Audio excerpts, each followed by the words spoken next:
आऊज़ुबिल्लाहि मिनश्शैतानिर्रजीम बिस्मिल्लाहिर्रहमानिर्रहीम। आज हमने पढ़ना है बेटा LHV हमारे पार्ट फर्स्ट के लेक्चर जो मिडवाइफरी के हैं। इस बुक से पूरा एक पेपर आएगा आपका, इसको ऑब्स्टेट्रिक्स भी कहते हैं। तो आज हमने पढ़ना है, पहले हमने पिछले लेक्चर में पढ़ा था कि हमल कैसे होता है, हमल की हम तशख़ीस कैसे करती हैं, उसके ट्राइमेस्टर देखे, फर्स्ट सेकंड थर्ड ट्राइमेस्टर। जिस बच्चे ने नहीं सुना वो मेरे यूट्यूब चैनल की प्लेलिस्टों में जाके ये लेक्चर बाकायदगी से अपलोड होते हैं, वो देख सकता है।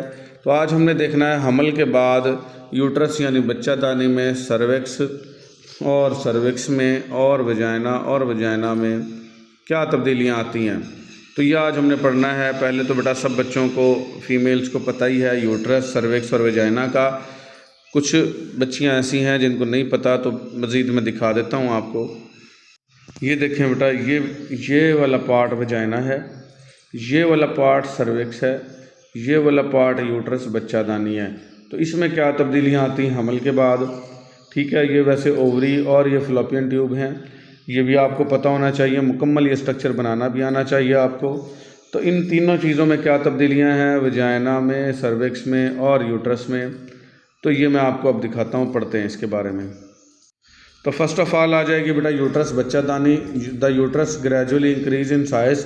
यूट्रस आम तौर पर साइज़ इसका बड़ा हो जाता है। ज़ाहिरी बात है बेटा, जिस वक्त बच्चे ने इसके अंदर जन्म लेना है और बच्चा कितना बड़ा होता है तो इसका भी साइज़ बढ़ेगा। सो सिंपल टू अकोमोडेट, ताकि मदद की जा सके, सप्लाई की जा सके नरिशमेंट, खुराक टू द फिटस, बच्चे को, यानी बच्चे को रिहाइश दी जा सके और बच्चे को खुराक सप्लाई की जा सके। इस वजह से यूट्रस का साइज़ आहिस्ता आहिस्ता बढ़ता है। हमल के बाद की बातें हो रही हैं बेटा। The tissues from which the uterus is made, वो टिश्यू जिनकी यूट्रस यानी बच्चादानी बनी हुई है, कंटिन्यू टू ग्रो, ये नशोनुमा जारी रखती हैं फॉर द फर्स्ट 20 वीक्स, पहले 20 हफ्तों में। जैसे जैसे बच्चा की नशोनुमा हो रही है, बच्चादानी की दीवारों की भी नशोनुमा हो रही है। आफ्टर दिस टाइम, इस टाइम के बाद, does not get any heavier, और ये ज़्यादा वजनी नहीं होती, 20 हफ्ते तक तो होती रहती है। But it is stretch to accommodate, लेकिन ये खिंचती है, जैसे गुब्बारे में हम हवा भरते हैं वो खिंचता है, सेम इसी तरीके से बच्चादानी भी खिंचती है, ताकि बच्चा जो इसके अंदर मौजूद है वो उसको अकोमोडेट किया जा सके। द ग्रोविंग बेबी, बढ़ते हुए बच्चे को, प्लेसेंटा को, एंड अम्नियोटिक फ्लूइड, और अम्नियोटिक फ्लूइड को। अम्नियोटिक फ्लूइड कहते हैं बेटा, बच्चे के गिर्द एक पानी की थैली होती है और उस पानी को हम अम्नियोटिक फ्लूइड कहते हैं। तो अब ये तीनों चीज़ें हैं, बच्चा, प्लेसेंटा और अम्नियोटिक फ्लूइड, इनको बढ़ने के लिए बच्चादानी की दीवारें खिंचती हैं। By the time the pregnancy has reached Fuller, उस वक्त तक खिंचती है जब तक प्रेगनेंसी मुकम्मल तौर पर अपनी मुद्दत को ना पहुंच जाए, रीच फुलर हो जाए, यानी बच्चा पैदा होने के करीब ना हो जाए, तब तक ये अपना साइज़ बढ़ाती रहती है बच्चादानी। तब्दीलियाँ बच्चादानी की बताई जा रही हैं बेटा। The uterus will have increase to about 5 times its normal size, और ये मारूजी बन सकती है कि बच्चादानी खुद को अपने साइज़ से 5 गुना बड़ा करती है बच्चे की पैदाइश तक। फिर आ जाएगा बेटा सर्विक्स। मैंने सर्विक्स भी दिखाया शुरू में। सर्विक्स क्या करती है, दिस बिकम सॉफ्ट, ये नरम हो जाती है, and glands increase in size, और इसके जो ग्लैंड्स हैं वो साइज़ में बढ़ जाते हैं, एंड स्क्रीट म्यूकस, और ये एक चिपचिपा मादा खारिज करती है, which forms a plug in the cervical canal, और जो कि सर्वाइकल कैनाल में एक प्लग का काम करता है, यानी मुख्तलिफ़ किस्म के जरासीमों को बच्चे तक पहुँचने नहीं देता। तो ये सर्विक्स में तब्दीलियाँ आएंगी। फिर आ जाएगी बेटा वजाइना में क्या तब्दीलियाँ आएंगी। The vagina also become more elastic, vagina भी लचकदार हो जाएगी, नरम हो जाएगी। अच्छा बेटा देखें अल्लाह का निज़ाम, क्योंकि बच्चे ने यहीं सर्विक्स से और वजाइना से होकर जन्म लेना है।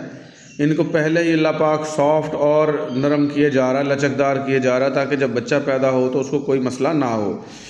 द एंड ऑफ प्रेगनेंसी के एंड पर यह इलास्टिक यानी लचकदार हो जाती है। These changes enable to dilate, ये तब्दीलियाँ इनको इस काबिल बनाती हैं ताकि ये खुल सकें। डायलेट का मतलब खुलना होता है। During the second stage of labour, जब बच्चे की सेकंड स्टेज होती है। अच्छा स्टेजेस, पिछले हमने पढ़ा था बेटा ट्राइमेस्टर और थे, स्टेजेस और हैं, इनका आपको फ़र्क पता होना चाहिए। स्टेजेस भी 3 होती हैं, ट्राइमेस्टर भी 3 होते हैं। तो स्टेज होती है, पहली स्टेज क्या होती है बेटा, सर्विक्स का मुंह खुलना। जब बच्चा पैदा हो रहा होता है तो पहली स्टेज है सर्विक्स का मुंह खुलना। जब सर्विक्स का मुंह खुल जाता है तो फिर दूसरी स्टेज आ जाती है बच्चे का पैदा होना। सबसे मुश्किल स्टेज बच्चे का पैदा होना है, दूसरी स्टेज। और तीसरी स्टेज आ जाती है प्लेसेंटा का बाहर आना, तो बच्चे की पैदाइश के दौरान। तो दूसरी स्टेज क्या है, सेकंड स्टेज क्या है, यानी जब बच्चा पैदा हो रहा होगा वो सेकंड स्टेज है। तो उस सेकंड स्टेज के दौरान ये वजाइना खुल सके, ख़ुद को इस काबिल बना सके कि ये डायलेट हो सके, ठीक है, इसलिए ये सॉफ्ट हो जाती है, ठीक है। As the foetus passes down the birth canal, क्योंकि बच्चे ने बर्थ कैनाल के ज़रिए ही नीचे आना है, तो इसलिए वजाइना जो है वो लचकदार हो जाती है। फिर आ जाएंगी ओवरीज बेटा। ओवरीज भी मैंने दिखाई। The corpus luteum of pregnancy is present for the first 12 weeks. Corpus luteum जो है प्रेगनेंसी का वो मौजूद होता है तकरीबन पहले 12 हफ्ते। आफ्टर दैट, इसके बाद इट डीजनरेट्स, ये टूट फूट जाता है। And the normal function is taken over by the placenta, और ये नॉर्मल फंक्शन जो है, सॉरी हार्मोनल फंक्शन जो है इस कार्पस ल्यूटियम के बजाय प्लेसेंटा से होने लगते हैं। पहले हार्मोनल फंक्शन जो है वो ओवरीज के अंदर हो रहे होते हैं कार्पस ल्यूटियम के ज़रिए, लेकिन अब यही काम प्लेसेंटा कर रही होती है। ये पहले देख लें बेटा।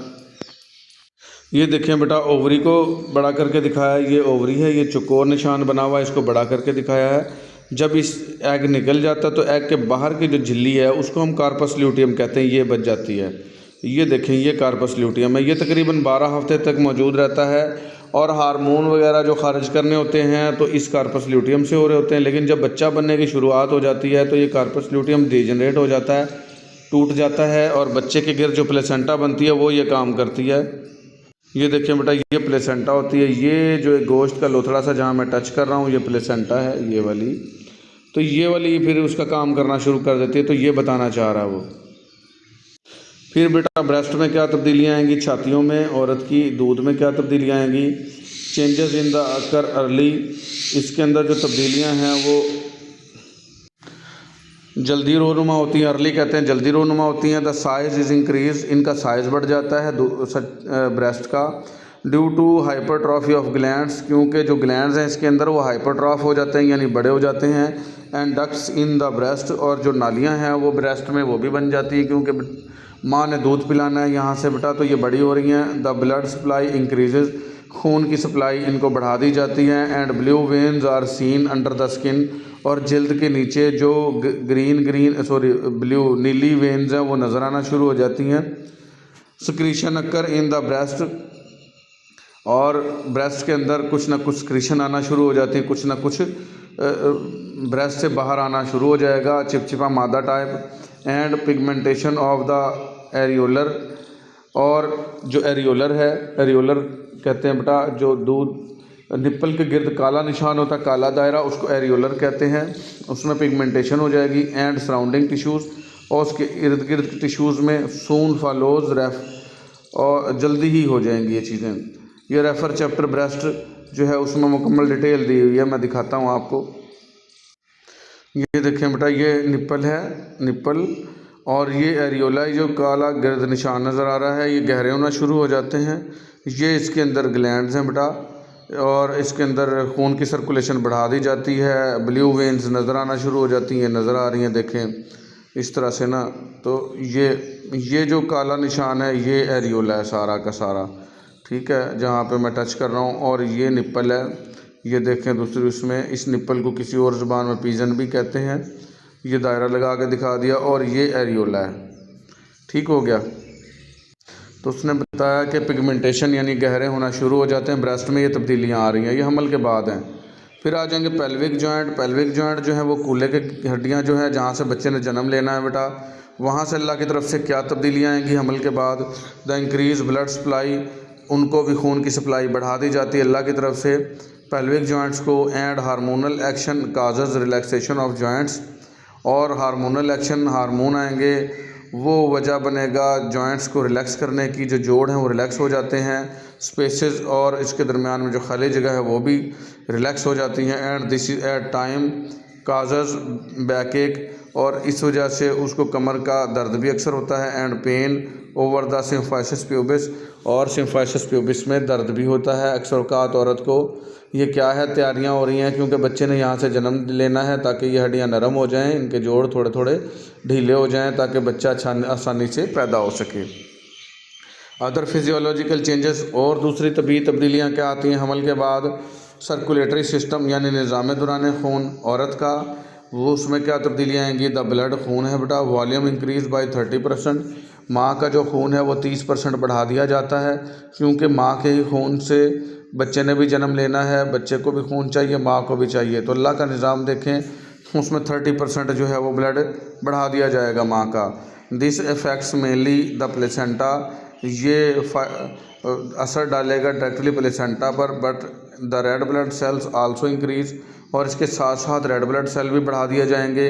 The increase volume of blood together with requirements, जो बढ़ा हुआ खून है और उसके साथ जो ज़रूरी चीज़ें हैं ऑफ द फीटस, बच्चे के लिए, इज़ रिस्पॉन्सिबल, ज़िम्मेदार हैं for anaemia in pregnancy, pregnancy के दौरान होने वाली जो खून की कमी है उसकी ज़िम्मेदार है।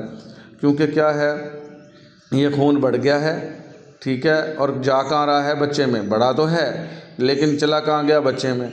और यह खून जो है ज़रूरी जो अज्ज़ा हैं माँ के खून में, वो भी लेके कहाँ चला गया? बच्चे में, क्योंकि इस वक्त बच्चे को ज़्यादा ज़रूरत है। तो इसलिए हमल के दौरान अक्सर औरतों की HB कम हो जाती है, उनको अनीमिया हो जाता है। तो यही बता रहा है कि यह खून का बढ़ा हुआ वॉल्यूम और ज़रूरी अज्ज़ा जो बच्चे में जा रहे हैं वो माँ के खून की कमी की वजह बनते हैं। The work of the heart is also increase, और दिल का काम भी बढ़ जाता है, क्योंकि बेटा बच्चे का दिल जो है वो काम नहीं कर रहा, तो माँ के ही दिल से खून बच्चे को सप्लाई करना है, तो इसलिए दिल का काम भी बढ़ जाता है by the additional blood volume, क्योंकि खून इजाफी हो गया है, 30% ज़्यादा हो गया है, उस 30% को भी माँ के दिल ने ही सब पंप करना है, तो दिल का काम भी बढ़ जाएगा और खून भी बढ़ा दिया जाएगा। फिर आ जाएगा ब्लड प्रेशर। ब्लड प्रेशर में क्या तब्दीलियाँ आएंगी बेटा? This tends to be unstable in pregnancy, blood pressure जो है वो अनस्टेबल रहता है, कभी कम कभी ज़्यादा, ठीक है, यानी एक जगह पर नहीं टिकता। ये भी हमल की वजह से तब्दीलियाँ आ रही हैं। At term the spine position में result in fall in blood pressure, एक वक्त होता है जब बच्चा स्पाइन पोजीशन में हो, स्पाइन पोजीशन कहते हैं जो माँ की जो रीढ़ की हड्डी है, बच्चे की रीढ़ की हड्डी भी उसी तरफ हो माँ के पेट में, तो इस पोजीशन में हो तो उसको स्पाइन पोजीशन कहते हैं। इसकी वजह से माँ का ब्लड प्रेशर जो है वो कम हो जाता है, एंड फेंटिंग, और उसको बेहोशी भी हो सकती है, फेंटिंग कहते हैं बेटा बेहोशी को। द रीज़न इज़ दैट, वजह यह है, द इनलार्ज यूट्रस के बढ़ी हुई जो बच्चादानी है, presses on the inferior vena cava, ये जो है प्रेशर डाल रही है इन्फीरियर वेना कैवा पे। इन्फीरियर वेना कैवा कहते हैं बेटा दिल की वो नालियाँ जिससे डीऑक्सीजनेटेड ब्लड दिल में दाखिल होता है निचली जानिब से। एक होती है सुपीरियर वेना कैवा, वो ऊपर की जानिब से दिल में दाखिल होती है, इन्फीरियर वेना कैवा नीचे की तरफ से दाखिल होती है, और नीचे जो है वो बच्चा है और उसने प्रेशर डाल रखा है उस पर नाली पे, और नाली जो है वो पिचक गई है थोड़ी सी। And delays the return of blood to the heart, और देरी हो जाती है ब्लड जो दिल में आना उसमें। To prevent this, pregnant women, हामला औरत को इससे बचाने के लिए, should lie on her side, उसको चाहिए कि वो अपनी साइड पे करवट लेके लेटे। राइज इन ब्लड प्रेशर, अगर ब्लड प्रेशर बढ़ जाएगा, मे अक्कर फॉलोइंग इमोशनल अपसेट, तो वो हो सकता है उसको इमोशनल अपसेट हो जाए। ब्लड प्रेशर गिरेगा तो बेहोशी हो सकती है, और ब्लड प्रेशर ज़्यादा होगा तो इमोशनल अपसेट हो सकते हैं, उसको कभी गुस्सा आ सकता है, कभी जो है वो चिड़चिड़ी हो सकती है, झगड़ालू हो सकती है। इन सारी सूरत हाल को इमोशनल अपसेट कहेंगे। ब्लड प्रेशर हाई में गुस्सा आना, चिड़चिड़ा होना होता है, और ब्लड प्रेशर लो में बेहोशी होना शामिल है। रेस्पिरेटरी सिस्टम में तब्दीलियाँ क्या आएंगी? सांस लेने में क्या तब्दीलियाँ आएंगी बेटा? उसको हमल के बाद की तब्दीलियाँ हो रही हैं, ये सारा पता होना चाहिए। आपने किसी औरत को ये नहीं कहना, जाहिल लोग कहते थे कि ये बहाने लगा रही है, ये खाम खा ऐसे ड्रामे कर रही है, सारी औरतें ही बच्चे पैदा करती हैं, कुछ भी नहीं होता। नहीं, ये अल्लाह की तरफ से कुदरती उसमें तब्दीलियाँ आ रही हैं बेटा। तो रेस्पिरेटरी सिस्टम में क्या होगा? द इनलार्ज यूट्रस, जो बड़ी हुई बच्चादानी है, डिस्प्लेसेस द डायाफ्राम, डायाफ्राम को अपनी जगह से डिस्प्लेस कर देगी। डायाफ्राम कहते हैं बेटा पसलियों के नीचे एक मोटी गोश्त की मस्कुलर तय है, उसको डायाफ्राम कहते हैं। ये लफ्ज़ डायाफ्रैगम है, लेकिन इसको जीस में साइलेंट है तो इसको डायाफ्राम पढ़ते हैं। अपवर्ड कर देगा इसको ऊपर की तरफ, एंड में कास लाइट ब्रेथलेसनेस, और इससे हल्की सी जो है वो सांस में तंगी आएगी, ब्रेथलेसनेस हो जाएगी। ये तब्दीलियाँ भी आती हैं। क्योंकि बच्चा है माँ के पेट में और उसने डायाफ्राम को ऊपर करना ही करना है। ये मैं दिखाता हूँ आपको। ये बेटा ये देखें, ये डायाफ्राम है, ये सारा ये बना रखा है। अब बच्चा यहाँ पेट में है तो ये डायाफ्राम के ऊपर वज़न डालेगा, ठीक है। तो इस वजह से भी थोड़ा सा सांस में भी तंगी हो सकती है। और इससे पिछले जो अभी हमने हेडिंग में पढ़ा कि इन्फीरियर वेना कैवा, ये देखें ये इन्फीरियर वेना कैवा है। पूरे जिस्म से कार्बन डाइऑक्साइड वाला ब्लड इसके ज़रिए दिल में आता है। तो यहाँ पे नीचे बच्चे की वजह से इस पर भी प्रेशर पड़ रहा होता है, तो देर हो जाती है खून को यहाँ फिल होने में, जिसकी वजह से ब्लड प्रेशर लो हो सकता है और बेहोशी भी हो सकती है। तो ये सारी तब्दीलियाँ आ रही माँ में, देखें ये सर्कुलेशन में इसकी वजह से तब्दीली आएगी, और इस डायाफ्राम की वजह से उसकी सांस लेने में भी तंगी आएगी। तो ये परेशानी नहीं लेनी और उसकी सूरत हाल को समझना है कि क्या हो रहा है। ये सारे हमल की वजह से और उसके पेट पे बच्चे की वजह से प्रेशर बढ़ने की वजह से ये सारा निज़ाम बन रहा है। फिर आ जाएगा बेटा इसको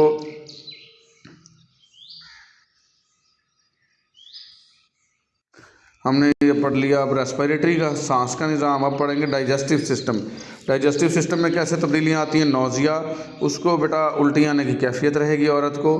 हमल के दौरान आपने देखा ही होगा अक्सर वोमिटिंग उल्टियाँ हो भी जाती हैं। इंडाइजेशन, बदहज़मी रहेगी, उसका हाजमा ठीक से नहीं होगा क्योंकि उसका मैदा ठीक से काम नहीं कर पा रहा। वहीं पे तो बेबी भी है, मैदे के करीब ही, मैदे पे प्रेशर डाला हुआ है बच्चादानी में, बच्चे की वजह से प्रेशर पड़ा हुआ है मैदे के ऊपर, तो इंडाइजेशन हो जाएगी। एंड हार्ट बर्न होगा, खट्टी डकारें, जलन, क्योंकि मैदे से जो खाना है वो अक्सर औकात एसोफेगस में ऊपर आ रहा होता है। अक्कर कॉमनली आम होंगी इन प्रेगनेंसी हमल में। This due to diminish tone in the stomach, ये होगा क्योंकि मैदे की जो टोन है वो ख़राब हो गई है। And decrease of acids in gastric juices, और गैस्ट्रिक जूसेस जो है मैदे के जूसेस जो हैं उनमें एसिड की कमी हो गई है। हाइड्रोक्लोरिक एसिड होता है मैदे में, HCl। The bowel also loses tone, और जो बाउल है वो भी आपकी जो है वो टोन, उसकी भी टोन ख़राब हो जाएगी। एंड कॉन्स्टिपेशन इज़ कॉमन, और कब्ज़ आम चीज़ है, कब्ज़ भी हो जाएगी उसको। तो ये सारे तब्दीलियाँ हमल के बाद मैदे में यानी निज़ाम हाजमे के निज़ाम डाइजेस्टिव सिस्टम में ये सारी तब्दीलियाँ आ जाएंगी। बाउल कहते हैं बेटा छोटी आंत और बड़ी आंत दोनों को मिला के बाउल कहते हैं, यानी मैदे से शुरू होगी और पखाने वाले सुराख तक जाएगी, ये दोनों आते हैं। तो इसमें भी जौन सा है इसकी टोन भी ख़राब हो जाएगी, छोटी और बड़ी आंत की भी, और इसमें कब्ज़ हो जाएगी। ठीक हो गया। तो ये सारी की सारी डाइजेस्टिव सिस्टम में तब्दीलियां हैं। अब हम पढ़ेंगे बेटा यूरिनरी सिस्टम। यूरिनरी सिस्टम क्या है, पेशाब की कैसे तब्दीलियाँ आएंगी। The influences of hormone together with increasing size of the uterus, कहता है एक तो हार्मोन में असर हो गया है, दूसरा बच्चादानी का साइज़ बढ़ रहा है। काजर डायलेशन ऑफ द यूरेटर्स, जिसकी वजह से जो यूरेटर है पेशाब की नाली के, एंड रीनल पेल्विस, और जो रीनल पेल्विस है ये भी बड़े हो जाएंगे। The tone of the urinary tract is also decrease, और जो यूरिनरी ट्रैक्ट है पेशाब का जो निज़ाम है उसकी टोन भी ख़राब हो जाएगी, कम हो जाएगी उसकी टोन। कहते हैं उसकी काम करने की सलाहियत, टोन बार बार लफ्ज़ आ रहा है तो उसकी काम करने की सलाहियत में कमी आ जाएगी बेटा। And result in stasis of urine, और इसके नतीजे में यूरिन स्टे करेगा, बाहर नहीं आएगा। Which predispose to urinary infection of pregnancy, जो कि यूरिनरी इन्फेक्शन की वजह बनेगा, पेशाब की जगह इन्फेक्शन हो सकता है। इन अर्ली वीक्स, शुरू के चंद हफ्ते, frequency of urine takes place, बहुत ज़्यादा पेशाब आएगा। Cause by pressure of the pregnant uterus, किसकी वजह से, क्योंकि बच्चादानी के अंदर जो प्रेगनेंसी है, हमल है, उसके प्रेशर की वजह से ज़्यादा आएगा पेशाब ऑन द ब्लैडर। और ये प्रेशर किस में पड़ रहा होगा, मसाने में पड़ रहा होगा, इसलिए थोड़ा सा भी पेशाब मसाने में इकट्ठा होगा तो बार बार ये हाजत होगी कि पेशाब करके आए, क्योंकि उस मसाने के ऊपर प्रेशर पड़ रहा होगा। नियर टर्म कहते हैं जब बच्चा पैदा होने वाला होगा, with the descent of the presenting part, जब बच्चे का जो प्रेजेंटिंग पार्ट है जिसने पैदा होना है, सबसे पहले डिलीवर होना है, सर है या कूल्हे हैं, वो नीचे होगा। डिसेंट का मतलब नीचे होता है। इन द पेल्विस, पेल्विस में फ्रीक्वेंसी और इनकॉन्टिनेंस ऑफ यूरिन में अक्कर, तो फ्रीक्वेंसी या तो पेशाब ज़्यादा आएगा, और इनकॉन्टिनेंस या अदम बर्दाश्त, इनकॉन्टिनेंस कहते हैं अदम बर्दाश्त, यानी पेशाब का खुद ब खुद निकल जाना, ये मसाइल भी औरत को दरपेश हो सकते हैं, क्योंकि पेट के ऊपर बच्चे का प्रेशर बढ़ने से पेशाब जो है वो मसाने में स्टे नहीं कर रहा और इस इनकॉन्टिनेंस हो गई है, अदम बर्दाश्त हो गई और पिशी निकल गई है उसकी बेचारी की। वेट गेन हो जाएगा बेटा, उसका वज़न बढ़ना शुरू हो जाएगा औरत का। ऑन एन एवरेज, आम देखा जाए एवरेज, अब pregnant women gain 20 pound weight. ये मारूजी बन सकती है। वो कितना वेट गेन करती है बेटा? 20 पाउंड तकरीबन। ड्यूरिंग प्रेगनेंसी, हमल के दौरान, ड्यूरिंग द फर्स्ट 20 वीक्स, पहले 20 हफ्तों के दौरान, weight gain must be limited 4 to 5 pounds. वज़न जो है वो लिमिटेड 4 से 5 पाउंड बढ़ता है। The weight is gained in on the second half of pregnancy, जो वज़न बढ़ता है दूसरा हाफ जो प्रेगनेंसी का, उसमें the gain in weight at term can be describe to the following. और जो वज़न में बढ़ोतरी है उसको हम डिस्क्राइब करते हैं मदरजा झेल चीज़ों में। क्या है? Products of conception. पहली चीज़ है कि वो प्रोडक्ट्स जो आप हमल ठहरने के लिए आई हैं, एग्जांपल के तौर पर फीटस, बच्चा, प्लेसेंटा आपको पता ही है बेटा, एमनियोटिक फ्लूइड, बच्चे के गिर्द जो फ्लूइड होता है वो, and increase the weight in the uterus, इसकी वजह से बच्चा दानी में वज़न बढ़ गया है। एंड द ब्रेस्ट, और जो औरत की ब्रेस्ट हैं उनका साइज़ भी मैंने दिखाया, वो भी बढ़ गया है अबाउट 10 पाउंड्स तकरीबन। ये तकरीबन 10 पाउंड का वज़न जो है फीटस, प्लेसेंटा, एमनियोटिक फ्लूइड और ब्रेस्ट की वजह से बढ़ेगा। फिर फैट, कुछ चर्बी आ जाएगी, एंड प्रोटीन डिपॉजिटेड, और कुछ प्रोटीनें इकट्ठी हो जाएंगी माँ के जिस्म में, जिससे वज़न बढ़ेगा। इंक्रीज़ इन ब्लड वॉल्यूम, इससे खून का हजम भी बढ़ जाएगा। एंड टिश्यू फ्लूइड, और टिश्यू फ्लूइड भी बढ़ जाएंगे अबाउट 10 पाउंड, और ये भी इससे भी वज़न जो है वो 10 पाउंड तक बढ़ जाएगा माँ का। If the weight gain is with in the normal limits, अगर वज़न जो है वो नॉर्मल लिमिट में बढ़ रहा है आफ्टर डिलीवरी, डिलीवरी के बाद, एंड द प्यूरिपेरियम, प्यूरिपेरियम के बाद, आफ्टर डिलीवरी या प्यूरिपेरियम एक ही चीज़ है बेटा, ये दोनों अल्फाज पैदाइश के बाद के लिए यूज़ होते हैं। There remains an average weight of 5 lbs, तो इनका बकिया जो वज़न है तकरीबन 5 lbs तक बच जाएगा। बाकी सारा का सारा वज़न जो है वो निकल जाएगा, क्योंकि बच्चा भी निकल गया माँ के पेट से, और जो है एमनियोटिक फ्लूइड भी निकल गया, प्लेसेंटा भी निकल गई, तो सिर्फ 5 lbs बच जाएगा अगर नॉर्मल वेट गेन था तो। बाकी सारा का सारा माँ नॉर्मल साइज़ में आ जाएगी। फिर आ जाएगा डिमा इन प्रेगनेंसी। डिमा कहते हैं सोज हो जाना, पाँव वगैरह पे सोज आ जाती है, आँखों पे आ जाती है अक्सर औक़ात प्रेगनेंसी के दौरान। तो 50% of the women have ankle oedema, तकरीबन 50% औरतों को एंकल यानी टखने के ऊपर सोज आ जाती है ड्यूरिंग प्रेगनेंसी, हमल के दौरान। This is due to retention of fluid, क्योंकि ये इस वजह से है कि फ्लूइड जो हैं वो रिटेन हो गए हैं इन द टिश्यूज़ में, and erect posture during the day, और इससे आपका पोस्चर जो है वो दिन में बढ़ जाता है और सोजिश नज़र आती है। The Dima disappears after rest, ये डिमा सोज जो है रेस्ट के बाद खुद ब खुद गायब भी हो जाती है। फिर आ जाएंगे पैथोलॉजिकल एडिमा। पहले तो ये एडिमा देख लें बेटा, ये सोजिश है, ये देखें पाँव जो है पफ़ी हो गए हैं, ये देखें ये गड़ा भी पड़ सकता है, इस तरह से सोज आ सकती है हमल के दौरान जो एडिमा होगा। तो पैथोलॉजिकल एडिमा पढ़ते हैं बेटा। द प्रीक्लैम्पशिया हो जाएगा। प्रीक्लैम्पशिया कहते हैं दौरे पड़ने से पहले की सूरत हाल। There is a excessive weight gain in pregnancy, बहुत ज़्यादा वज़न गेन कर लेगी औरत प्रेगनेंसी के दौरान। एंड एडिमा ऑफ एंकल्स, और जो टखनों के ऊपर सोजिश होगी, एंड लेग्स, और टांगों के ऊपर इस मार्क्ड वो नज़र आएगी। Blood pressure is raise, blood pressure बढ़ जाएगा। एनीमिया में काज एडिमा, और एनीमिया कहते हैं खून की कमी, उसकी वजह से भी सोजिश हो जाएगी। बढ़ता थ्रोम, हीमोग्लोबिन इज़ लो, और लेकिन इसमें हीमोग्लोबिन लो होगी। And other signs of anaemia are present, और दूसरे एनीमिया की जो अलामात हैं वो भी मौजूद होंगी। मेल न्यूट्रिशन, खुराक की कमी होगी विद लो प्रोटीन डाइट, और उसकी खुराक में प्रोटीन कम होगी। काज एनीमिया, इससे खून की कमी हो जाएगी। एंड एडिमा, और सोजिश हो जाएगी। मेडिकल डिजीज़, कुछ मेडिकल की बीमारियां भी होंगी, एग्जांपल के तौर पर हार्ट एंड किडनी डिजीज़, दिल और गुर्दों की बीमारियां, बहुत काजेज एडिमा, दोनों सोजिश की वजह बन सकती हैं। फिर आ जाएगा वेरिकोस वेंस में काज एडिमा, वेरिकोस वेंस की वजह से भी एडिमा हो जाता है। वेरिकोस वेंस दिखाता हूँ बेटा, औरतों की अक्सर हो जाती है। ये देखिए बेटा टांगों की वेंस कैसे सूज गई हैं, ये इनको वेरिकोस वेंस कहते हैं। ये देखें ये वेरिकोस वेंस है, तो इनकी वजह से भी सोजिश हो सकती है। तो वेरिकोस वेन्स आपने देख लिया बेटा। इन द प्यूरीपेरियम कहते हैं बेटा पैदाइश के बाद का जो दौरानिया होता है उसको प्यूरीपेरियम कहते हैं। बच्चा जब पैदा हो गया, thrombosis of pelvic veins, thrombosis कहते हैं खून का लोथड़ा जम जाना पेल्विक वेन्स में, जो कूल्हे की हड्डियाँ के करीब वेन्स हैं उनको पेल्विक वेन्स कहते हैं। काज जनरलाइज्ड एडिमा, इनकी वजह से भी आम सोजिश हो सकती है। ऑफ होल लेग्स, पूरी टांगों पर, उनको वाइट लेग्स कहते हैं। तो ये वजह भी बन सकती है बेटा वेट गेन की है। वाइट लेग्स भी दिखाता हूँ आपको। ये देखिए लेग्स के अंदर ना इस तरीके से सफ़ेद सफ़ेद से निशान बनने लगते हैं, इनको क्या कहते हैं, वाइट लेग्स कहते हैं इनको। ये बेटा लेक्चर बड़ा नहीं होता, जो वजाहत करनी पड़ती चीज़ों की वो थोड़ी सी बड़ी हो जाती है, तो बोर ना हुआ करें। तो फिर जो है ना हम पढ़ेंगे अगला जनरल मेटाबॉलिज्म अगले लेक्चर में। आज के लिए हमारा इतना ही, मिलेंगे अगले लेक्चर में। अल्लाह हाफिज़।